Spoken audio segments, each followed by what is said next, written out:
Hello and welcome back. On the last episode we talked to Bronya Sarama, finishing off Volume 4. Not Volume 4, Volume 3, we're on Volume 4. We fought against Bandit and Lucai.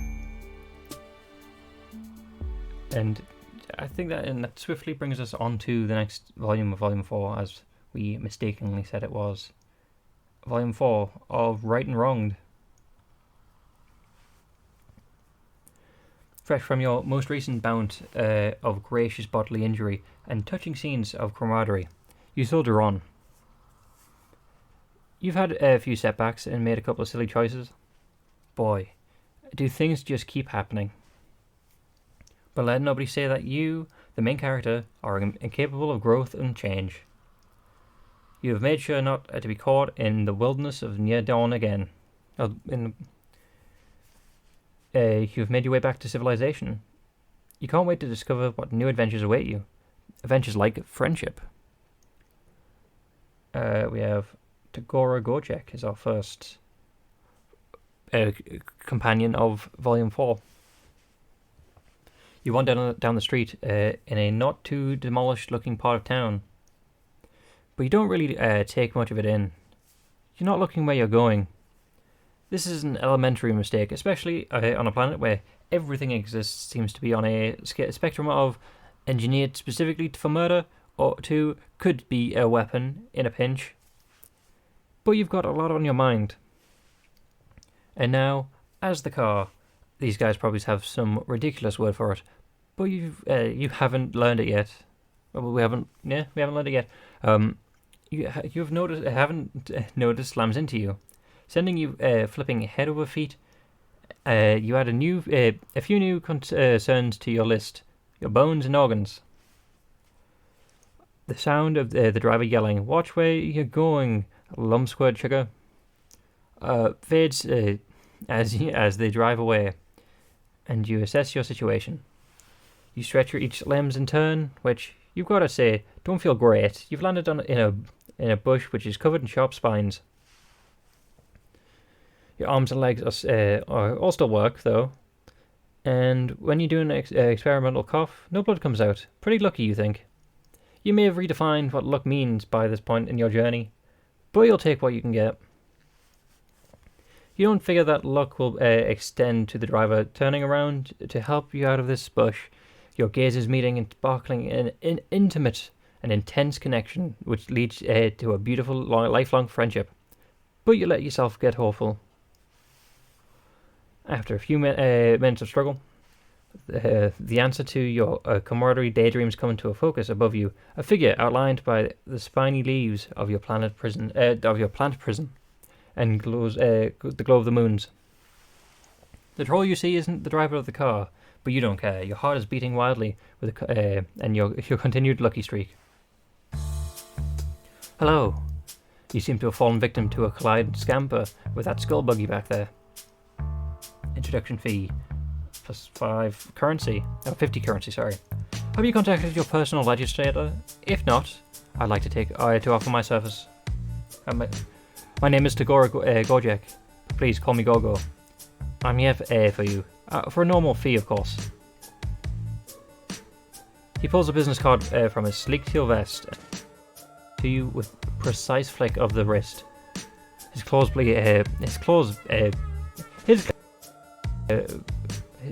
beds are perfect. What? Okay. You try and buoyed by this offer for assistance. He's some type of doctor, maybe, or lawyer. It doesn't matter really, because he said he was here for you. Those words go right ahead and burn themselves into the softest chamber in your heart. You start telling him your plight thus far, reaching up through the bramble towards the beacon of hope. This guy seems trustworthy, and that's not just your lack of options talking. You swear. As you shift, the moonlight shines on you. He steps back briefly, dropping the card. The one eye that's not covered by the swoop of product-infused hair opens wide. He recovers smoothing his hands down his chest, and straightens up, clearing his throat as you continue to explain. You're what? Oh yes, you're an alien. I knew that. I've done work with aliens before, so your situation shouldn't be an issue at all. Alien legislation, stupend. Everyone deserves an equal opportunity to be represented by me. In fact, we may be able to use this in our favour for a larger cash settlement. It all depends on our angle. Here, try moving your chuck column. I'm assuming that means throat, neck. Yeah. You aren't sure why this is necessary, but you wriggle your torso, hoping that that's right. You've never wanted anything more than your meager existence to follow the specific directive perfectly. No, not that. You had a little hip jiggle. Not so much that he might think that's a come on, but enough to say, hey, I'm friendly and I know what the hell I'm doing. No, the thing that holds your think pan. Work with me. Confusion in a moment. You continue for what you hope is a part of the troll friendship ritual, shimming various parts of your anatomy deeper into the bushes until you get your neck. Then he claps his hands together. There we go. That one hurt, didn't it? Definitely a case of column snap. Man, he's saying we've got a broken neck, which can get us decently heavily restoration. Your neck feels fine, or it doesn't hurt any more than the rest of you, but you give him what you hope is a convincingly painful nod in agreement. Of course, you will need to front the initial legislation cost. We must also have to endure you further to ensure our case is convincing. But you've got to break a few cluck-beast embryos before you make a grubbler, as you know well. Oh, as you well know, sorry. So basically, we'll break some eggs to make an omelette. Yes, I think we may make a mutual beneficial team if you're willing to do what it takes to bring about justice you deserve. So what do you say? How would you like me to help? How would you like to help me help you? He's talking really fast, and you're not sure exactly what to think about your lack of funds or the idea of breaking any more bones. But that smile is sharp and shiny to the point, and pointed right at you. You want more of it. Cool. Time to save. First part of page 3. Tell him about the heaps of money you definitely have. No, ask him if he's a pro bono work. Because we don't have any money, and it's clearly the wrong answer. You thank him profusely for his offer to help, and explain that while your situation hasn't exactly left you very rich, you'll pay him back in glorious friendship, the most infinite of resources. You lay it on thick. He seems like the guy who can appreciate a good deal when he sees one. And you can't imagine a better deal than this. You reach both arms up, waiting for him to scoop you out of the pain plant like the gentle baby you are. Sorry, I don't do charity. Such a shame too. I was hoping working with an alien might make for a more interesting day than usual. You're not worth it. Damn. Okay, we lost. Okay, so that was all worth in his eyes. He turns on his heels and walks away, his high ponytail swishing behind him. You're not friendship is not a currency. Yeah, as we thought, that was the wrong one. Cool. Tell him about the heaps of money we have. You mentioned how incredibly loaded you are, and how course to your sensitive value, it would be paid well to work good. Good work, sorry. Well, that's what we call good business. Now, get up from that prickle fund, and let's get you presentable. He watches you flail a few times before he sighs. Buttoning his sleeve and rolls them up to his elbows.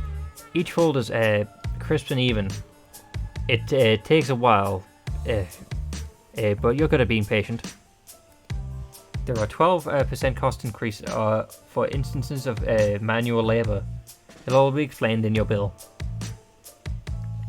It's itemized. I'm sure an alien. I'm sure an alien of means, such as yourself, will be able to handle it. You take his hand and he pulls you up out of the bush. It's kind of a rough job. He's not as strong as he looks, you guess. He glares at you like he's daring you to say something about it. But you're a quick learner. He cuts you off mid thank you. My office isn't far from here. We can go there and get things started. And by things, I absolutely mean get you clean and sign a lot of vaguely worded and yet stingingly binding documents. He walks with purpose. You shake off the flora stuck in your various body parts as you do your best to catch up. From the outside, his office basically seems like his hive. You've learned a thing or two during this this storm of cultural exchange, though. You gotta play it cool with the potential friends invite you home. You never know what cages or monsters or methods of evisection they might have laying around. But you want to prepare a nice chill look on your face for whatever carnage you're about to be confronted by. It doesn't work. Your face falls to bewildered hell as you walk inside, because it's all chrome and glass and broad white walls in there. It's like he brought you he bought the fanciest looking crate and barrel display room he could find, down to the last useless minimalist accessory, and then never sat down in it. I mean, it's pretty good, fair, I guess, section, I guess. His Lucis Ferris is chilling on an enormous silver thing that's halfway between a throne and a play tower. Yeah, that's what I was on about. Everything is clean and bright at perfect right angles. You don't see any weapons anywhere else. It's really creepy. You ask him if he just moved in, because polite conversation seems like maybe the best thing you can do. In the absence of something specific to focus your fear on, you're just sort of a little afraid of everything.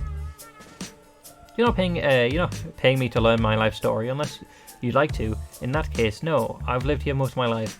I'll go ahead and add that to your bill. Oh, 1,500. You stare at one of the chairs. Should you sit in it? By all means, do not make yourself at home. Head straight to the absolution trap while I prepare a contract. You really want to connect with this guy, and you like how you just vibe there, where you were thinking about sitting your bedraggled behind in his fancy chair, but he could totally tell you were thinking it, but. You don't want to be friends badly enough to walk straight into something that has the word trap right in there, right there in its name, without at least pondering it for a second. You've become savvier during all this. Cool. No entrapment, please. Take a goddamn bath. Okay. Right. You telling me you'd rather stay away from any of and all traps, if that's all right. You mentioned that you think that's the better move for the both of you. Something tells you that this guy wants to know what's in it for him. Probably all the times he's said explicitly that. You do have the vibe going, after all. He taps his claw on his chin and looks at you up and down, and he takes his time. You try not to blush, no matter how exacting his gaze is. You present a solid case. Your whole look is more than a bit repellent, but it may be make the pitiable lost alien angle more emotionally effective if you look like you just got run over. Frown. It takes you a sec to realize that he didn't just physically. He didn't say his physical emotive response instead of doing it with his face. He's giving you a direction. You stick your lead lip out and try to look as pathetic as possible. Yes, this is really working for me. It's awful, completely repugnant. Okay. Your general squeletta should function as simple as a manipulation tactic, no matter the direction I decide to spin it. The praise makes it hard to keep frowning, but you do your best to keep it up. You even hunch over a bit and shamble a few meager steps towards him. Yes, great. That's enough. No need to come any closer. Damn, okay, so he doesn't even want us to be friends. Okay then, we'll skip the hygiene and go straight to the best part. Bureaucracy. I believe that's the correct word. Stay right there and don't get any of your crusty alien offices near my decor. I'll go print out our contract and we can move on. I feel like that's not good. Okay. You pretend you're a statue while he types things. Then prints the type things. Then stables the printed type things. Cool. Nice. Yeah. His ferret Lucis stares at you with a beady interest. That's not good. You stare back, completely motionless. You wonder how often Gogo has friends over. Not enough. He brings you the packet over. He brings the packet over to you and hands it to you a pen. Read this, or don't. Sign it either way. It's a standard legislator agreement, tweaked a bit to accommodate your particular situation. You know, you agree to submit your testimony to the judge and will be accepted, and will accept whatever subjugulation you receive. You recognise that any potential winning ought to be remitted to me for the process, for processing through a local account before your portion can be dispensed to you. In the event that you're of your calling, I will enact as execution for your of your account. Blah blah. Some old business. I'm sure that's the same where you're from. There are stars to each place you are to initial. Oh yeah, sorry. There are stars at each place you are to initial. There we go. Shrunken text extensment. There we go. That sure was a lot of stuff you've got going on there that you were told real fast. You were trying to listen really, but he winked at you early in his monologue, and it was really distracting because you couldn't stop thinking about it. If you could incorporate the wink into a secret handshake, maybe. Anyway, regular legal jargon, yeah. Just like all the times you click and say you read the terms and conditions of any old harmless social media app, that stuff never ends up being relevant. You show off your exquisitely polished John Hancock and as many times as it takes. Excellent.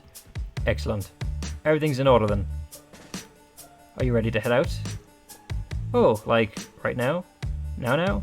You're not ready. Do you look roughed up enough? Will your bones need to go through any more ordeals? What's a subjugulator? Does Tagora...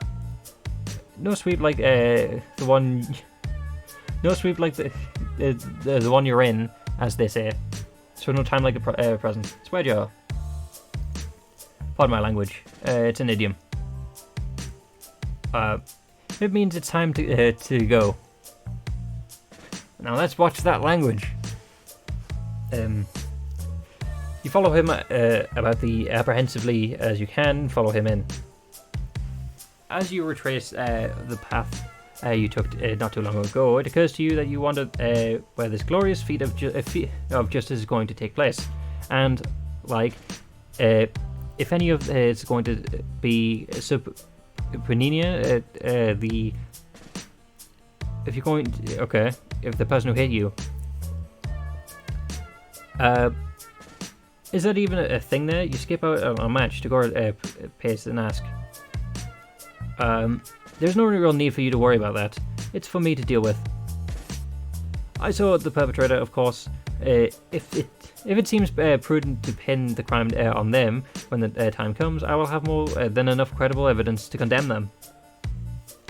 Their blood cast should be sufficient, but if it seems worth to call in the dented scuttlebuggy, I can certainly do that as well. Bonus for a potential frame job. Cool. Of course, that's the only way we can spin this. It may not be necessary to involve them at all. Don't bother worrying about it either. You definitely still worry about that. But you nod and will keep walking like you're not bothered. You want to match his level of easy confidence. It's almost comforting to be around it. Now that you spend some time with him, it's simple.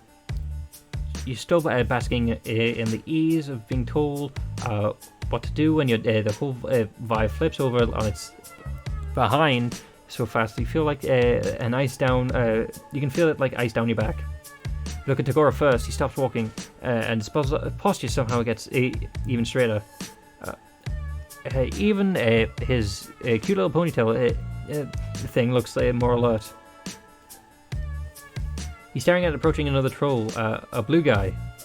You know that means high blood, but not much else. What that entails, aside from what you're picking up from the full head, hair on end, cat reaction from old Gorgor next to you. Pleasant evening, sir. His voice somehow sweeter and more professional at the same time. You recognize that what he's feeling because you've felt it in yourself the whole time you've been on this godforsaken planet. A deep, all-consuming thirst for approval. He's gunning hard for business friendship. The high blood, however, is not. At first, you think he might be chill because his smile gets huge. And hell, if you don't love getting smiled upon. You start to introduce yourself until Tagora shoots you a be cool look. It's then that you learn that this guy's smile is not the nice kind. What's this? He asks. Gogo picked up a little friend. It's not. We have a working relationship.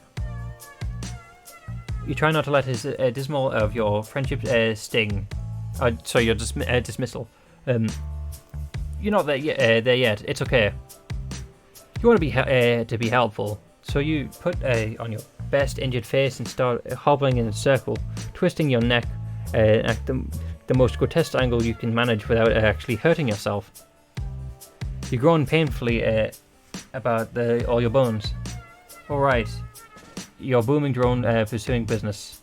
This client you have here looks extra behind. Good luck getting anything good for whatever this mutant is that you scraped up from the crystal grace. If you take a moment to consider the potential. The blue guy rolls his eyes and keeps walking, elbowing his way right between you two and between the two of you on his way past. Like you're nothing. Oh man, he's being rude. Tagora freezes. His eyes stay fixed ahead of him. Where the blue guy... I just noticed he's shaking. Where the blue guy was just standing, it's like he hasn't processed the movement yet. Even though he got knocked back a few steps in his wake, he started shaking. Pointing out the same thing I did. Yikes, that was intense. You want to say something reassuring to Tagora, but he has kind of ascended to another plane of existence. Maybe a nice reassuring pat on the shoulder will help diffuse his mood. You put a ginger hand in the mere vicinity of his body, and he whirls to your face, narrows his eyes, and breathing heavily. You snatch your hand back as fast mistake. You! Do you have any idea how rare that networking opportunity was? Nope. You do realize what you damage can slide down the antisocial ladder? No, you didn't. Cause you didn't. You didn't know anything. Here's a weird little homeless thing who doesn't even know how to cross the street. He starts laughing at all high-pitched and weird. Up until now, he seemed so slick, so unflappable. That go-go is hard to reconcile with one pacing back and forth, hollowing and grabbing at his face. He's pretty goddamn flapped. Oh boy, you really messed up. Maybe your busted neck routine was not convincing enough, or maybe too convincing. Either way, you figure now might be the time to bow out before the scene can really blow up. You tell him so. Your neck is fine. Look, you headbang a bit to prove it. No, a deal is a deal. Is a deal. He breathes in slowly through his nose. Alright, go. Remember your mantra. He closes his eyes. After an awkward minute of watching him whisper something unintelligible to himself, he opens them and immediately stares up that bonkers pace again. You skedaddle to catch up to him. He keeps talking, though now he's just talking to himself, with you as a eavesdropping barnacle that with really slow legs. Little maniac giggle bubbles out of between his sentences. We're heading towards justice, alright. Keep walking, we're seeing this through. I've got a bottom line to uphold. Okay, not bad. Maybe things are still cool between you. Maybe this lawyer-client relationship still has a chance to blossom into something more. You venture to a friendly topic and ask him about his mantra. He stops walking and looks at you like you just crapped out on his Lucifer's grave. You don't just ask someone about what their mantra is. Okay then. Maybe not so cool. He shivers, spooked, and turns his stanky stare from you to the path you're on. After a moment, he smooths back all of his hairs he shook out of place during his freakout, pivots, and turns down to the side street. Anyway, as I was about to say, there are many ways to fulfill the terms of our contract. I was hoping that this would lead us to a more stimulating evening. I was prepared to getting into it with you, for you. But it's become clear that this partnership is no longer worth the work. Especially now that I have to consider the significant career setback I have just experienced for your okay, cool. For my hand, apparently. So instead of wasting any more time on your or any more of my time or yours, let's take a shortcut to the same end result, sparing us the agony of during a long court battle in proximity of one another. Here's your verdict. You're guilty.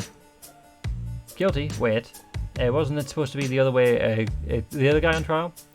You look around, panic rising in your chest. Oh, don't tell me.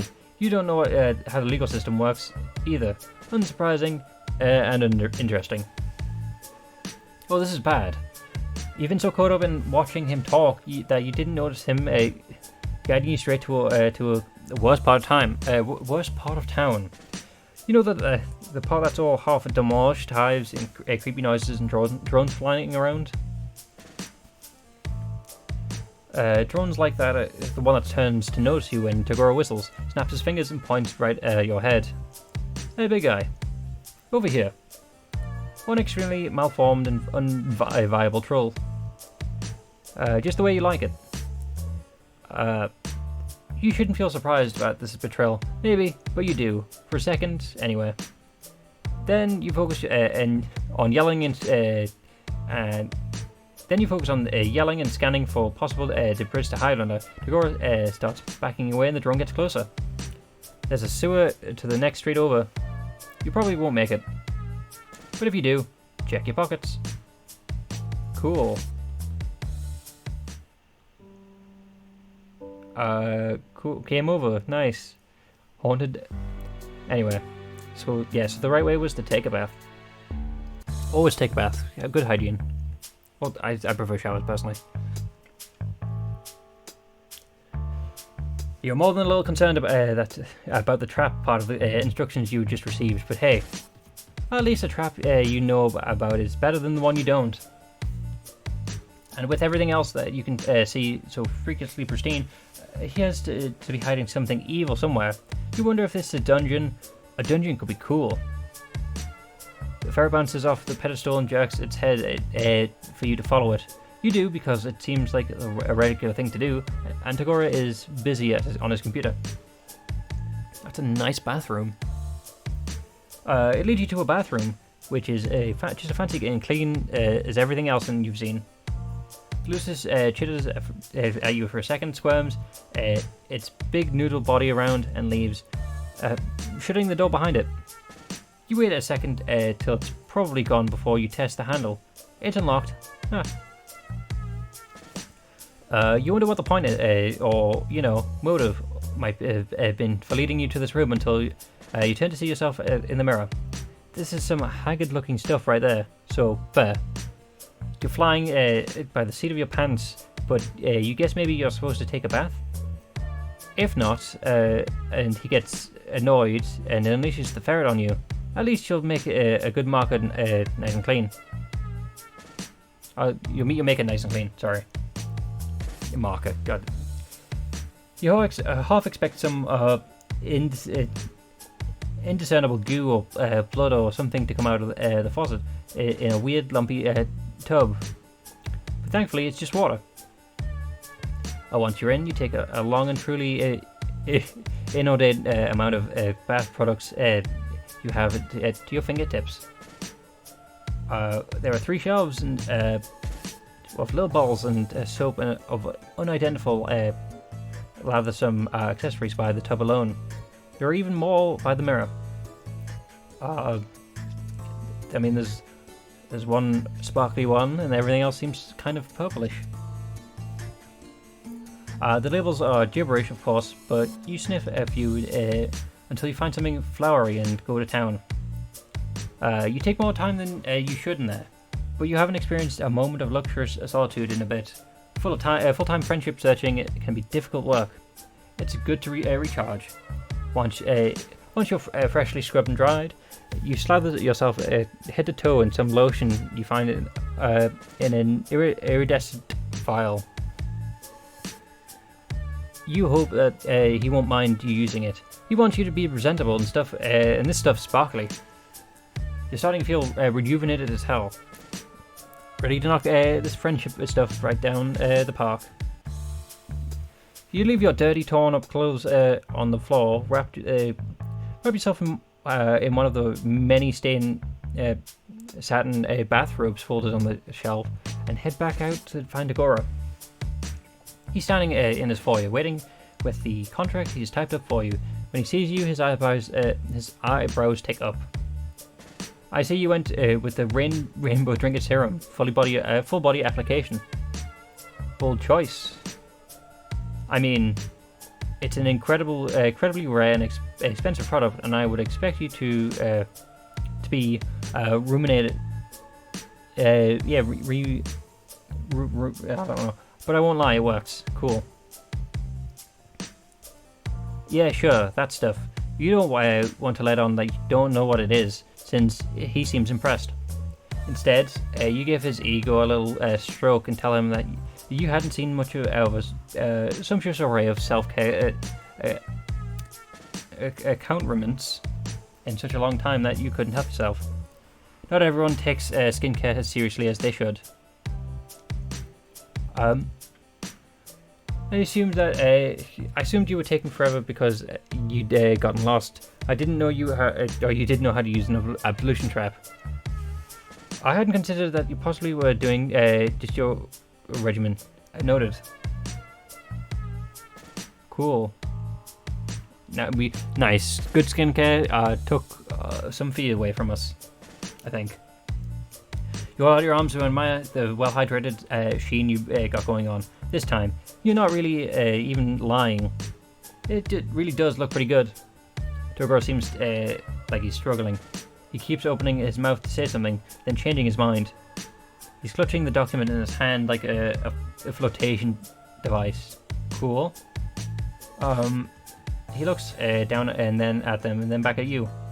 I typically only use this particular product to highlight my cheek blades.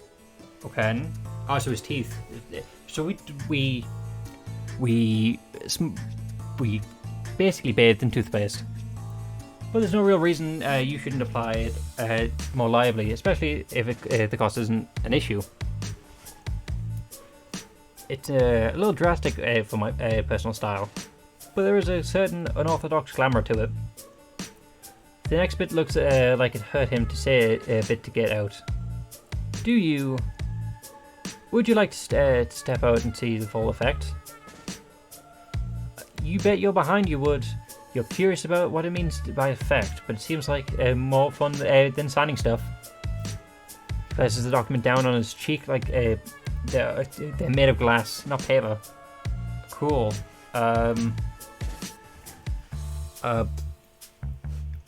He looks up there as Lucius, who sort of just tilts his head to the side. You look away and give them privacy to do whatever evil communication is going on. After a bit, Tagora, is it a weasel, not a ferret? Is that what's going on? Is that what his ferret is? Lucius says, as he kind of weasels his way out of things. Clears his throat and heads towards you at the door. You don't comment on the bluish flush in his cheeks. For a moment, the shift in his demeanor. He still seems like he might kick you out on your behind if you tried to get too feelingsy with him. Okay, what's happening? You start to glow as soon as you step back out into the dark front yard. Not in a light bulb kind of way, but a subtle ethereal luminescence. What is this stuff? Now look at now that is a look. I mean, it's still unfortunate. There's still the unfortunate issue of your homelessness and overall abrasions, and the fact that you're still wearing my absolution robe. Cool. We're still in the bathrobe, but it's cutting edge. I'll give you that. You look almost like a real one. You don't know what that means, but you want to roll around eternally in the praise part. You ask if the look will help your case. Oh, your case, of course. He bites his lip and looks back through the window at the papers sitting on the desk where he left them. You hope he still wants to represent you, or at least he wants to hang out even if he wasn't going to. You don't get a chance to prod though, because right then someone around the corner rounds the corner on the sidewalk in front of his hive. Tagora's face immediately shudders into the usual simpering mask. There's an edge of panic around his eyes, though.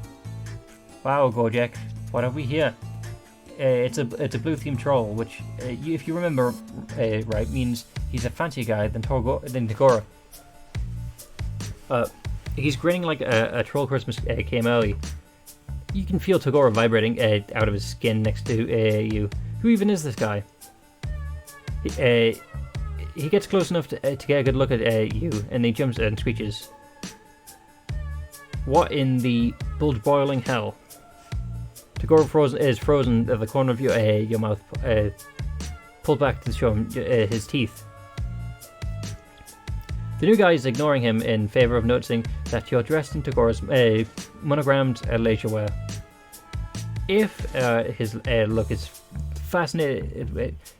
fascinated horror isn't anything to go by, you don't really know what to do to make of it. You should wait for Tagora to get himself together and do the talking. But you're riding the high of him almost seeming like he was enjoying your company. Plus, nothing boosts confidence like the beautiful spooky angle. So you toss your head and put your best fancy guy and say, "What? Never seemed to be a real one. Never seen a real one before."